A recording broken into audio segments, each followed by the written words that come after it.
ಒಂದು ಚಿಕ್ಕ ಮಂಗ ಯಾವಾಗಲೂ ಒಂದು ಗೊಂಬೆಯನ್ನು ಅಪ್ಪಿಕೊಂಡೇ ಕುಳಿತಿರುತ್ತದೆ.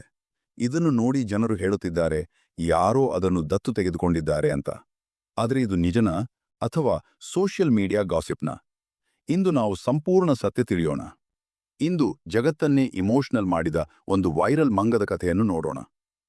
ಜಪಾನ್ನ ಒಂದು ಜೂನಲ್ಲಿ ಒಂದು ಚಿಕ್ಕ ಮಂಗ ಹುಟ್ಟಿತು. ಹುಟ್ಟಿದ ತಕ್ಷಣ ಅದರ ತಾಯಿ ಅದನ್ನು ಸ್ವೀಕರಿಸಲಿಲ್ಲ. ಇದು ಕೆಲವೊಮ್ಮೆ ಪ್ರಾಣಿಗಳಲ್ಲಿ ಆಗುತ್ತದೆ. ಆ ಮಂಗ ಸಂಪೂರ್ಣ ಒಂಟಿಯಾಗಿ ಬಿಟ್ಟಿತು.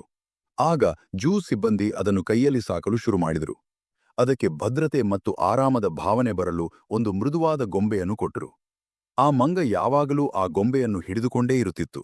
ಅದರ ಫೋಟೋ ಮತ್ತು ವಿಡಿಯೋಗಳು ಇಂಟರ್ನೆಟ್ನಲ್ಲಿ ವೈರಲ್ ಆದವು. ಜನರು ಇದನ್ನು ನೋಡಿ ತುಂಬಾ ಭಾವುಕರಾದರು. ಇದು ಮಗು ಹಾಗೇ ಇದೆ ಎಂದು ಕಾಮೆಂಟ್ ಮಾಡಿದರು. ಲಕ್ಷಾಂತರ ಜನರು ಅದಕ್ಕೆ ಪ್ರೀತಿ ಮತ್ತು ಬೆಂಬಲ ತೋರಿಸಿದರು. ಅದು ಸೋಷಿಯಲ್ ಮೀಡಿಯಾದಲ್ಲಿ ಸ್ಟಾರ್ ಆಗಿಬಿಟ್ಟಿತು. ಆಮೇಲೆ ಕೆಲವು ವಿಡಿಯೋಗಳಲ್ಲಿ ಈ ಮಂಗವನ್ನ ಯಾರೋ ದತ್ತು ತೆಗೆದುಕೊಂಡಿದ್ದಾರೆ ಎಂದು ಹೇಳಲಾಯಿತು. ಆದರೆ ಸತ್ಯ ಏನ್ ಗೊತ್ತಾ?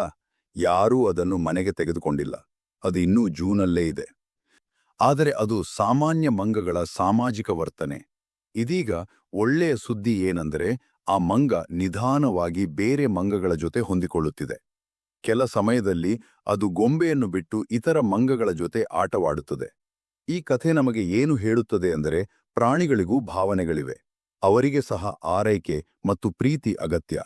ನಿಮಗೆ ಈ ಕಥೆ ಇಷ್ಟವಾದರೆ ವಿಡಿಯೋಗೆ ಲೈಕ್ ಮಾಡಿ, ಚಾನಲ್ ಸಬ್ಸ್ಕ್ರೈಬ್ ಮಾಡಿ, ನಿಮ್ಮ ಅಭಿಪ್ರಾಯವನ್ನು ಕಾಮೆಂಟ್ನಲ್ಲಿ ತಿಳಿಸಿ.